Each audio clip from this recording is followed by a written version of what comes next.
Selamat siang, selamat berjumpa dan selamat datang di Padepokan Galokojati untuk teman-teman. Nama saya Tagim atau dipanggil Tagim Banteng atau juga Tagim Bantengan. Saya berasal dari Dusun Jago, kelahiran di sini. Aktivitas saya pembuat bantengan dan pelaku seni bantengan. Demikian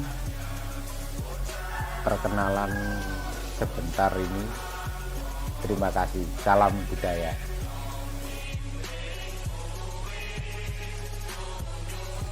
Jadi Pak Tagim, saya mau tanya lagi, ini kita kan sekarang di Padepokan nih Pak. Bisa menceritakan sedikit nggak tentang ini Padepokannya namanya apa, terus sudah mulai berdiri dari kapan?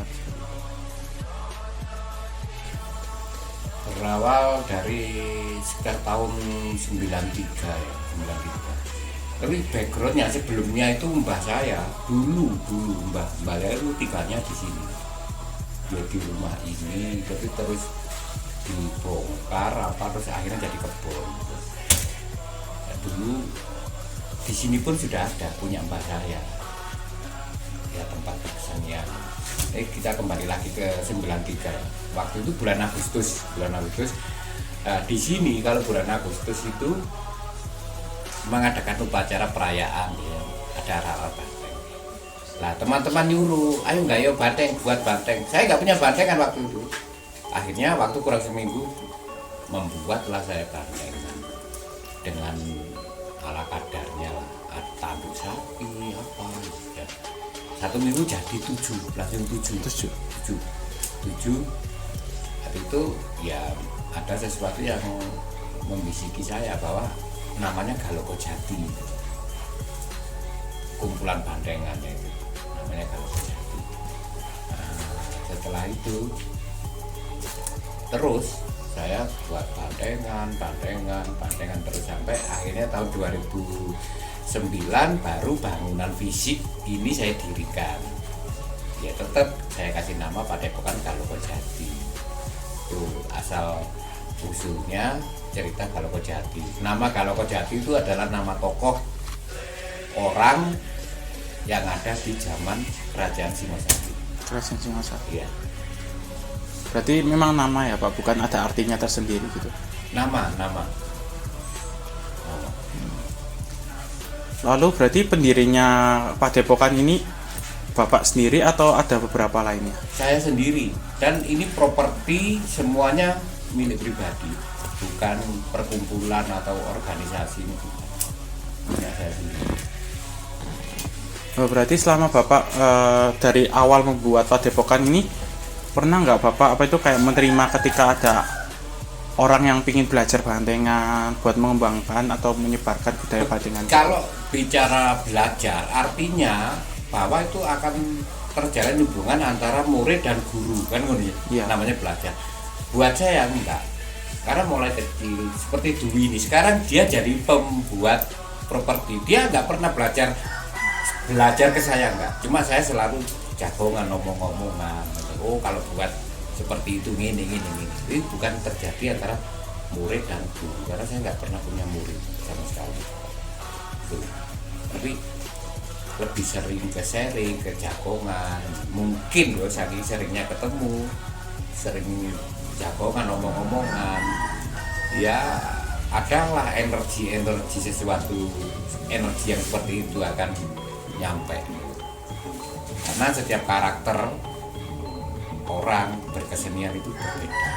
Sama saya membuat bantengan, Dwi membuat bantengan, tidak akan pernah sama. Mukanya, cara masang tanduknya itu sudah tidak sama lagi. Karakternya berbeda-beda. Ya banyak kesini buat bareng-bareng, tapi saya sama sekali bukan istilahnya ini guru, ini murid, itu enggak. Kita sama-sama belajar lah, belajar meneruskan atau belajar tetap menjaga tradisi leluhur. Berarti Pak Tagim sendiri ada kayak satu tim atau satu kelompok yang main gitu sering? Ada saya punya, artinya gini, kalau Kejati itu punya anggota juga, punya yang untuk main bandengan itu ya jelas ada, dan ya punya. Lalu Pak mau tanya kan, kalau membahas bantengan nih kan biasanya orang-orang taunya bantengan itu kesenian saja, tapi Iya. ada yang bilang bantengan itu ada unsur-unsur mistisnya gitu bukan Pak? Begini ya, di dalam kesenian Jawa itu gak lepas dari hal semacam itu, karena apapun itu bandengan, kuda lumping itu tetap ada sinkron. Artinya gini, tetap ada ritual tertentu yang ditujukan kepada para leluhur, para istilahnya yang bawa di suatu wilayah. Itu ada, ya memang pakai sesajen, pakai apa itu. Ya mungkin buat orang itu melihat hal semacam ini, itu mistik, itu klenik, gotik, itu bukan ya, itu bentuk penghormatan, karena itu adalah sajen sendiri adalah miniatur itu miniatur alam sekitar kita lah. Jadi untuk biasanya untuk kebiak, kuda lumping atau bandengan itu lebih ke kita satu menghormati alam sekitar kita, alam ciptaannya yang kuasa. Gitu ya. Berarti bisa ditarik kesimpulan bahwa bantengan sendiri dan juga kesenian-kesenian budaya Jawa lainnya itu sangat kental dengan kepercayaan kejawen juga. Iya, karena itu sangat sakral dari banyak memuat pesan moral, pesan yang adiluhung buat kita semua.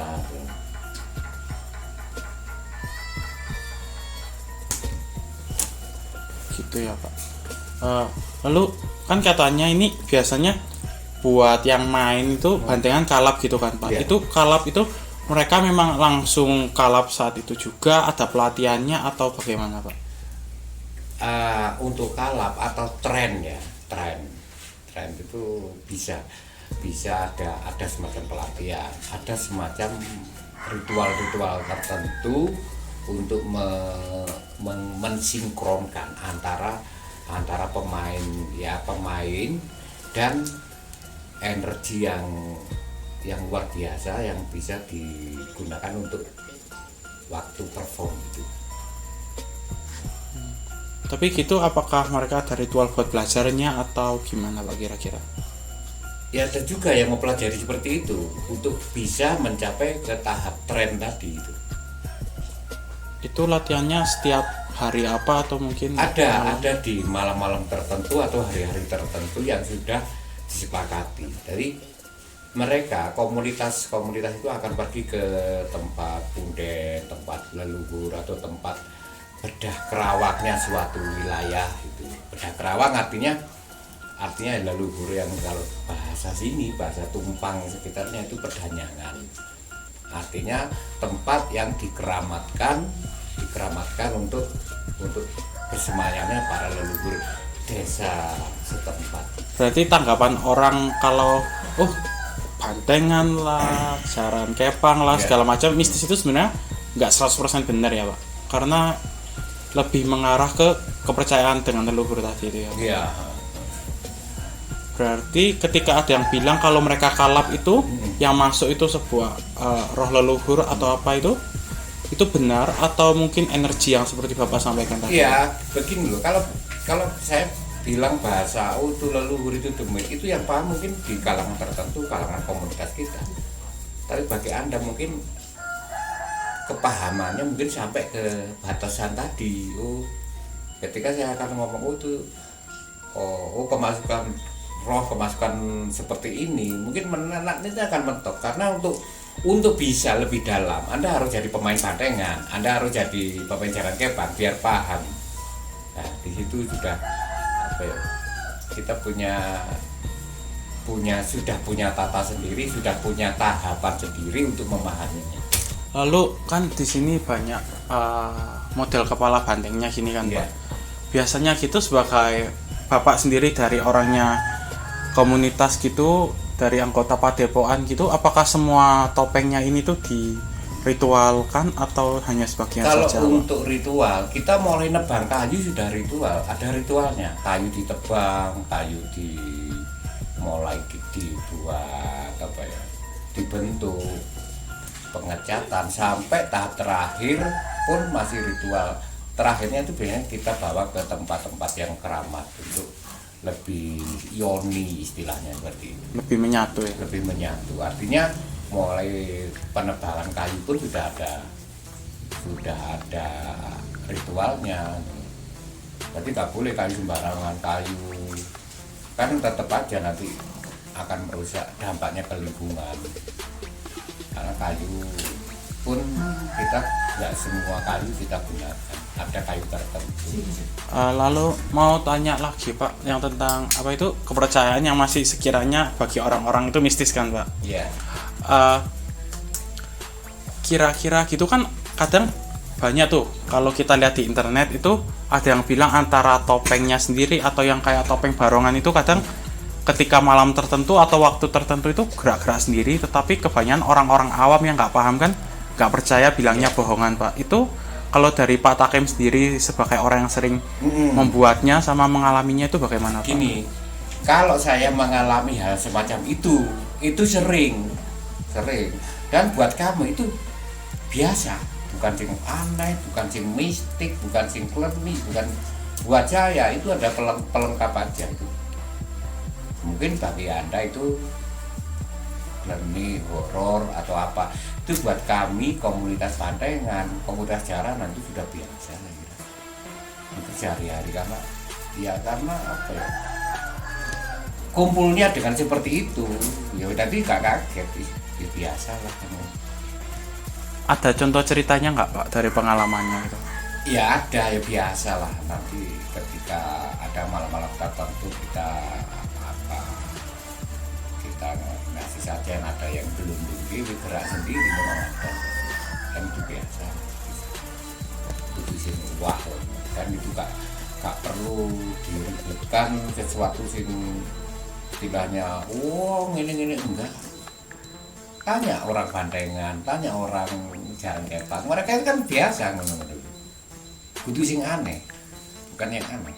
Berarti secara teori sendiri berarti yang di dalam topeng Bantengan itu sebenarnya nggak ada apa-apa, tapi cuma energi yang sudah diionikan waktu di tempat sakral itu aja. Iya, ada, karena istilahnya kan sudah di stren itu tetap ada kan.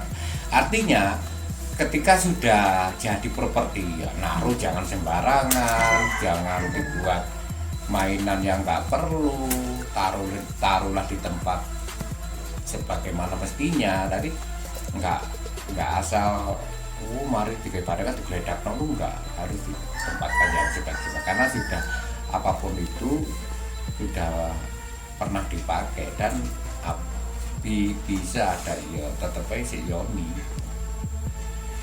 Berarti yang kalau sekali ditrenkan itu sampai seterusnya sama, nggak bakal ganti-ganti ya? Enggak, ya tetap sama. Cukup bahas yang tentang mistisnya ini, Pak. Kita kembali ke yang Padepokan itu tadi. Kalau dari pengalamannya Pak Takim sendiri dari tahun 93 tadi ya, Pak, hingga tahun 2020 sekarang ini dalam mengembangkan kebudayaan Bantengan itu ada nggak sih kayak mungkin komunitas lain yang entah memiliki pemahaman yang sedikit berbeda atau jalan yang berbeda gitu, Pak? Ini ya, dalam berkesenian Bantengan, saya kira dari pengalaman saya itu tidak ada budaya persaingan, sama sekali tidak ada. Karena kesana kapethuk ya bolo dewi, ya konco dewi. Ketika kita main mereka juga datang bantu kita pun sering, berarti nggak ada persaingan. Dan itu lo enak wong berkesenian. Kesenian Bantengan itu buat saya itu adalah jembatan untuk menjalin saling silaturahmi, kompak. Kesenian Bantengan itu keras, tapi kita orang Bantengan itu sangat anti kekerasan, adem ayem. Orang berkesenian Bantengan harus fisik kuat, gerakannya lugas, beringas. tapi tetap anti kekerasan. Gitu berarti sama-sama bertukar pengetahuan ya Pak? Iya, kadang-kadang ya pokoknya nggak ada persaingan, kuda lumping apa itu simbolnya aja guyub rukun. Bantengan ya guyub rukun. Semua kesenian itu simbolnya kan guyub rukun, gak boleh gak ono sing ngene-ngene engker-engkeran pekoran, enggak wis. Dan mudah-mudahan pikiran-pikirannya orang Bantengan, orang Jaranan yang guyub rukun itu bisa menular virus ke semua golongan. Berarti semua akan rukun. Nah, rukun kan enak nanti. Gak ada pertikaian. Iya, enak sih. Tapi kalau kita lihat sekarang pun juga kadang kan ada bantengan yang kalau kayak dari Pak Takem sendiri yang sudah dari lama ataupun yang baru-baru seperti agak belakangan gitu kan, pasti ada sedikit yang berbeda kan. Kalau menurut Pak Takem sendiri, unsur kesenian bantengan yang asli itu terdiri dari apa aja Pak? Bantengan, kesenian bantengan itu yang asli itu ada bantengan yang dimainkan oleh 1-2 orang, ada yang megang tali 2 orang, ada yang campur, musiknya tradisional, ada jidor, kendang, kempul. Mereka kan sudah seperti itu, nggak ada. Kalaupun beda ciri, beda gerakan, beda itu wajar. Karena saya sendiri kan membuat bantengan. Seluruh muka bantengan kan nggak ada yang sama. Artinya apa? Semua perbedaan dalam berkesenian bantengan itu tetap masih kita bisa satukan. Masih nggak ada yang jadi pertikaian gitu ya? Oh enggak, kita enggak akan pernah, dan mudah-mudahan tidak akan pernah ada pertikaian antara orang bantengan. Kita kompak kok. Kita kompak. Kalau berbeda warna seragam, warna apa itu wajar, nggak apa-apa. Berbeda mukanya bantengan itu berbeda pun nggak apa-apa. Yang penting kita tetap pegang teguh filosofi guyub rukunnya tadi itu. Nah, lalu pertanyaan terakhir dari saya ini ya Pak. Dari kan semakin ke tahun 2020 ini, semakin ke zaman sekarang kan kebanyakan masyarakat Indonesia semua itu lebih ke fokusnya main HP, barang-barang elektronik gitu kan Pak. Dan peminat yang untuk terjun ke dalam budaya seperti main jaranan, bantengan ataupun topeng Malangan kan sudah mulai berkurang kan Pak? Saya kira nggak pernah berkurang. Nggak pernah. Cuma masih ada pandemi dengan banyak aturan, saling menjaga jarak. Itu yang membuat komunitas kesenian Malang itu nggak bisa maksimal untuk perform. Sebetulnya nggak pengaruh. Peminatnya tetap banyak gitu ya? Oh, luar biasa masih. Dan mudah-mudahan akan semakin banyak orang yang paham tadi bantengan atau kuda lumping itu bukan diartikan kesenian yang tinggi, kesenian orang pinggiran, bukan itu, karena itu produk asli orang Malang, warisan leluhur dari ya nenek moyang kita lah, sing menyimpan pesan-pesan moral. Paling hebat itu loh, mukanya bantengan semua itu berbeda, tapi ketika dalam satu wilayah, satu kalangan, kompak, rukun, bersatu. Mudah-mudahan ini bisa ditiru wong saya Indonesia, rukun, kompak. Amin. Nanti karo gegeran. Berarti sesungguhnya masyarakat Indonesia walaupun semakin ke era-era digital masih banyak banget ya Pak? Banyak. Mereka tetap kok, buat saya masih banyak orang yang masih peduli dengan adat budaya tradisi.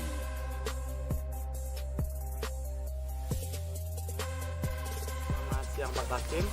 Selamat siang, selamat datang di Candi Jago, di Dusun Jago, Desa Tumpang, atau tempatnya di Dusun Jago atau Desa Jago bisa orang menyebutnya. Desa Jago. Jadi pada siang hari ini tujuan kita bertemu dengan Pak Takim itu ialah kita ingin belajar dari mana sih Pak sejarah dari kesenian bantengan ini. Apakah sebuah pengadopsian dari sebuah cerita rakyat ataukah sebuah sejarah dari zaman era mungkin kerajaan Singosari seperti itu? Ya, jadi bantengan itu kan banyak versi, di mana-mana banyak versi. Yang jelas buat saya atau bagi kami pelaku seni yang ada di wilayah Tumpang itu dari cerita turun temurun mereka menceritakan bahwa oh itu sudah lama lah, lamanya itu kapan. Akhirnya ketika saya ke Candi Jago, di situ kok ada cerita-cerita di reliefnya, kok ada gambar banteng atau bantengan. Jadi bisa ini pendapat saya pribadi ya, itu warisan dari era kerajaan Singosari gitu. Karena sampai sekarang kan banyak versi karena banteng sendiri adalah hewan dalam mitologi masyarakat Jawa, itu pun hewan sakral. Artinya untuk kesenian bantengan sendiri biasanya dipakai untuk upacara ke Punden atau ke Danyang, untuk ketika selesai panen atau bentuk syukuran mereka akan kirap bantengan atau ya mengadakan sesuatu pertunjukan di pedanyangan atau tempat leluhur bersemayam. Lalu kalau boleh tahu Pak, saya mau bertanya juga mengenai bantengan sendiri itu sebuah kesenian yang digunakan untuk sebuah ritual atau sebuah hiburan saja? Ya, kalau berangkatnya memang dari upacara ritual, tapi sekarang seiring perkembangan zaman akhirnya bantengan itu diadopsi oleh kesenian pencaksilat dor yang digunakan untuk pelengkap acara pertunjukan. Dan jadi memang pakemnya bantengan itu nggak ada, tapi gerakan pakemnya mengambil dari langkah-langkah silat dor itu sendiri. Lalu untuk ritualnya sendiri itu ritual untuk apa ya Pak? Ritual untuk satu bersih desa, bersih dusun, atau untuk suroan, seperti itu. Jadi masih di wilayah sini masih tetap menggunakan acara bantengan. Lalu kalau kita lihat dari reliefnya sendiri kan katanya Pak Takim memang dilihat dari reliefnya sendiri ada penggambaran banteng, monyet, dan juga macan ataupun asu itu tadi kan? Iya. Itu kira-kira ada lambangnya tersendiri nggak Pak? Iya, mungkin ada filosofinya karena banteng itu simbol dari kesuburan ya, guyub rukun, terus apa ya, rakyat yang bekerja keras. Sedangkan harimau atau asu ajak itu simbol penguasa. Jadi ketika rakyat dan penguasa itu sinkron kompak, maka akan makmurlah suatu wilayah itu. Memang kesenian bantengan ada filosofinya di situ. Jadi simbol kerukunan, guyub rukun. Kita nggak mengenal perbedaan. Kalau sudah main dalam lingkup kesenian bantengan, siapa aja boleh. Kadang-kadang gini loh, penonton bisa ikut main, pemain pun kadang duduk jadi penonton. Kita sama-sama apa ya, penak saja, nggak ada masalah itu loh. Iya. Sebenarnya kalau kita lihat dari reliefnya sendiri itu kemungkinan dari zaman ketika candi ini dibentuk sendiri kan belum ada kan Pak kesenian bantengan itu. Apakah ini hanya sebuah cerita rakyat dari zaman kerajaan Singosari ataukah memang ingin menyampaikan pesan moral seperti yang Bapak katakan tadi? Iya, karena relief di candi itu biasanya dibuat setelah era sebelumnya, baru diceritakan tentang sesuatunya dalam relief candi. Mungkin kemungkinan bisa di sebelum itu sudah ada kesenian bantengan, mungkin bisa seperti itu. Karena sesuatu yang ditulis itu setelah kejadian kan, atau yang digambarkan. Berarti kalau kita lihat dari relief itu sendiri, kesenian bantengan itu kesenian asli ya? Asli. Bukan campuran gitu. Oh bukan, asli. Kita bukan mengadopsi dari negara lain, itu enggak, itu murni warisan leluhur Dari Singosari. dari era Singosari. Assalamualaikum warahmatullahi wabarakatuh. Selamat siang, naun budaya, salam budaya Rahayu. Perkenalkan, nama saya Muhammad Dwi Anggoro Wadi, putra dari Bapak Siswondo, alamat rumah Jalan Bantaran Gang 1 nomor 53, Kota Malang. Pengalaman saya terjun di dunia bantengan yaitu awalnya mulai kecil mas. Mulai kecil itu diajak lihat bantengan sama almarhum kakek. Lama kemudian agak besar dibuatkan banteng kecil-kecilan gitu.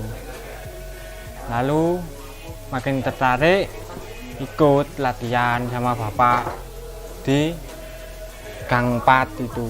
Dulu sanggarnya di Gang 4. Ya ikut latihan pencaksilat, ya ikut latihan nabo. Itu saya mulai kelas 1 SD. Sudah berkecimpung di bantengan. Tuh. Kalau sekarang gitu, Mas Dwi sendiri lebih fokusnya ke apa? Menjadi pemain bantengnya kah atau pemain musiknya? Pemusik mas, Pemusik. pemusik. Kalau musiknya itu mainin yang Main kendang ini. Ini kalau di bahasa pencaksilat namanya kendang wedokan. Kalau di luar pencaksilat namanya beda lagi mas, yaitu kendang Jawa Timuran. lalu di wawancara sebelumnya dengan Pak Takim, katanya Pak Takim Mas Dwi sendiri juga jadi seorang pengrajin ya? Ya kebetulan saya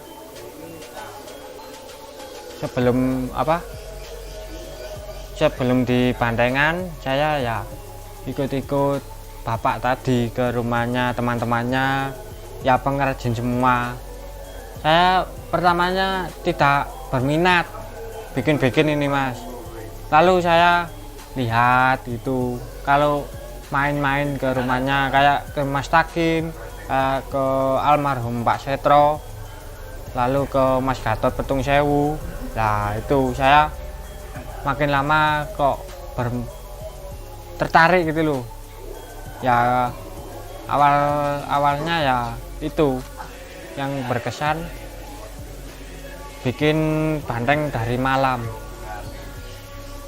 Nah itu teman saya tertarik dibeli. Nah saya bermotivasi itu, lalu bikin malam sudah, bikin dari kayu kecil-kecil. Contohnya masih ada mas, benar. Samen cut.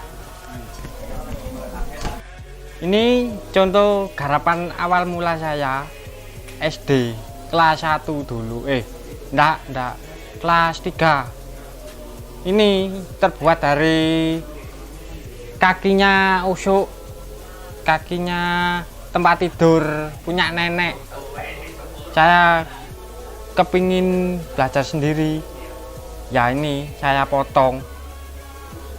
Saking kepinginnya bikin sendiri. Akhirnya ya dimarahi, lama-lama ya diam sendiri ya mas. Nah itu akhirnya dicarikan kayu, lalu ditambah dipurui gitu loh. Bahasa Indonesia diajari sama teman-temannya kayak Mas Takim, kayak teman-teman lainnya bapak itu. Lalu diarahkan sampai sekarang. Contohnya harapan sekarang ya ini namanya kucingan mas. Kalau di Malang kan kucingan ada 2 versi Blitar sama versi Malang. Tapi kalau versi Blitar agak panjang gini mas bentuknya. Ya ini kalau Blitar lebih lebar, ukurannya lebih lebar. Dan ini agak panjang. Kalau malangan agak pendek, papak gitu loh. Ukurannya kecil sedengan.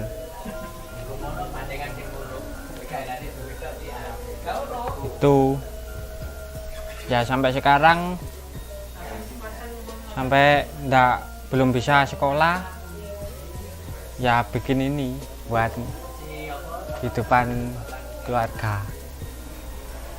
Selain topengan, Mas Dwi juga membuat apa lagi? Membuat pecut, Mas, kayak gagangnya harimau, di naga.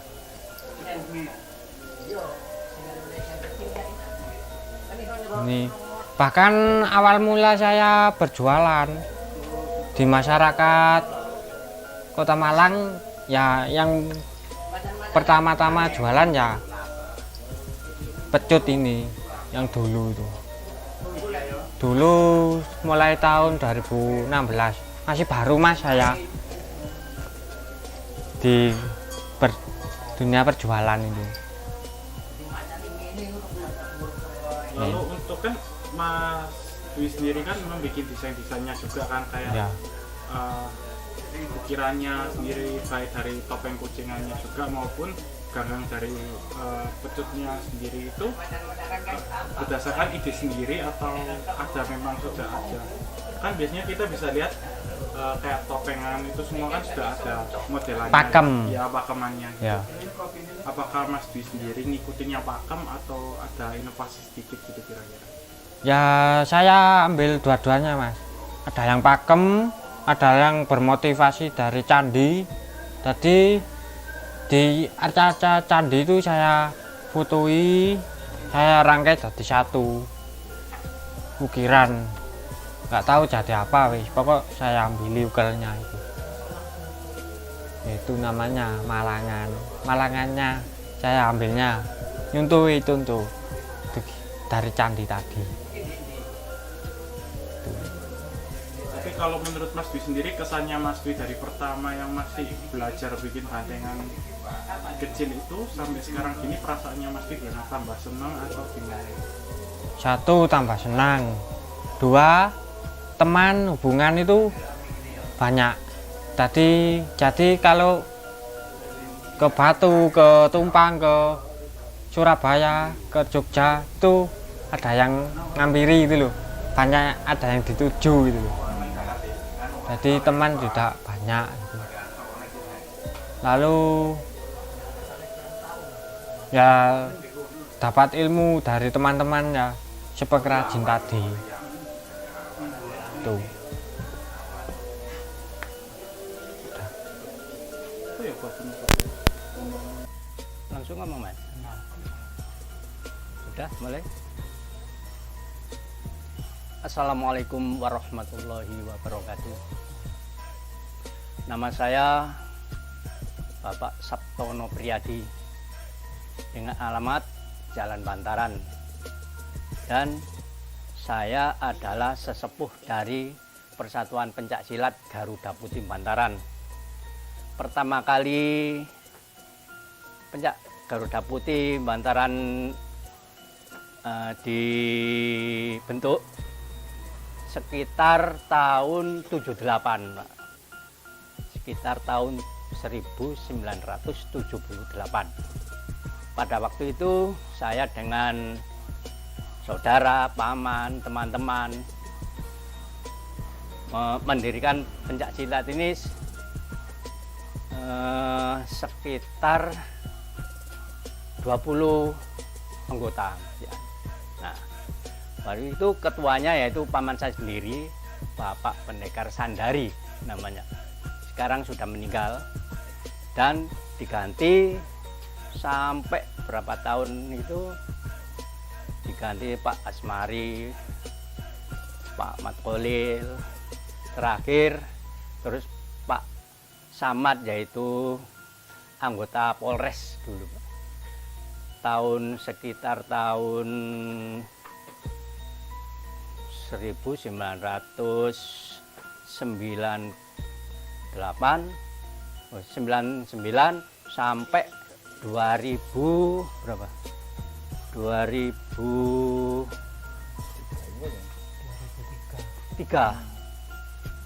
Terus diganti lagi sampai diganti sama ini adik saya, Bapak Jumari, dan ini Bapak Siswondo selaku sebagai untuk tempat peralatan dan juga pemain, sama anaknya namanya Dwi. Nah, saya terus waktu itu paman saya meninggal, yang melanjutkan saya, Pak, sampai sekarang. Nah, terus hubungannya dengan masyarakat dulu juga bagus, main ke sana kemari sampai teman-teman dari Pakis, dari Tumpang, dari Trisakti, Tegalweru. Trisakti itu sama dengan sini. Soalnya sekarang di bawah naungan Pagar Nusa semua. Semua yang punya pimpinan itu, lupa saya namanya. Ya, dari Pagar Nusa, Trisakti, Garuda Putih, Harimau Putih, itu semua dari naungan Pagar Nusa. Nah, waktu itu Garuda Putih diundang ke sana kemari, Pak. Ya ke Batu, ke Gondang Legi, pokoknya daerah Malang lah.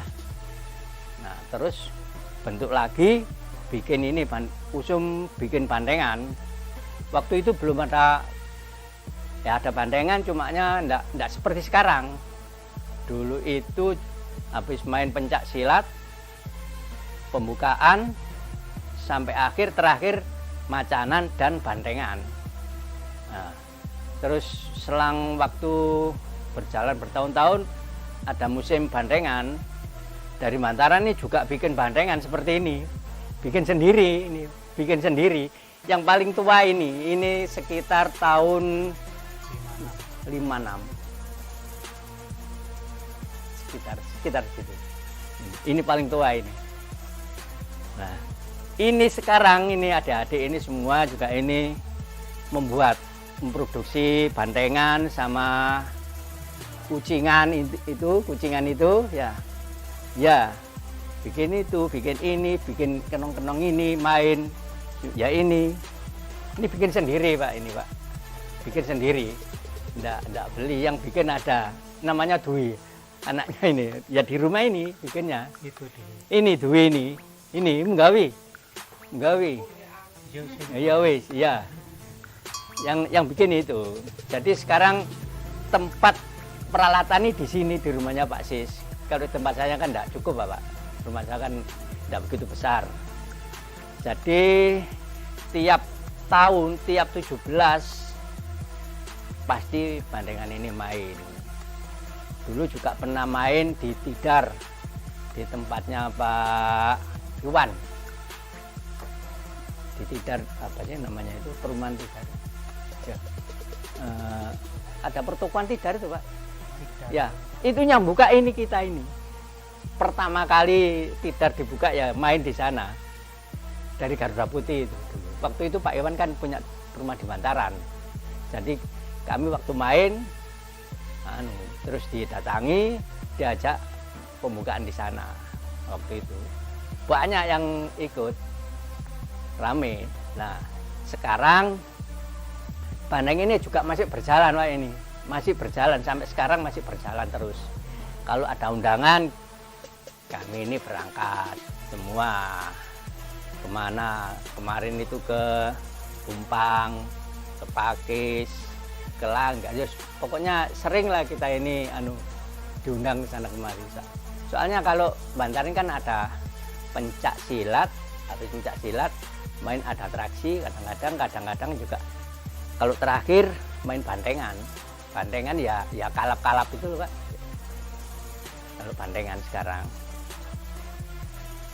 Monggo, terima kasih. Mungkin ini Bapak Ketuanya ini. Saya menyambung, saya menyambung dengan pembicaraan Bapak atau senior kami. Dalam paguyuban pencaksilat Garuda Putih atau pencaksilat Bandengan, memang dalam perjalanan kami semua sekeluarga Bantaran atau pencaksilat Garuda Putih itu tiap tahun atau tutup tahun atau suro 17-an itu pasti main. Nah, perjalanan Banteng ini rata-rata yang main kurang lebih 50 antara 60 orang.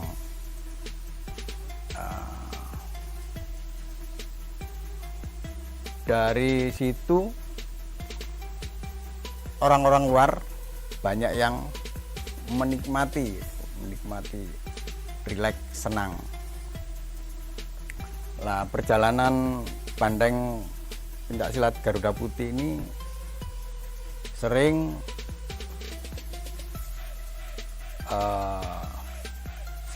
diundang sana kemari juga, keluar masuk. Yang seringnya itu di rumah sendiri.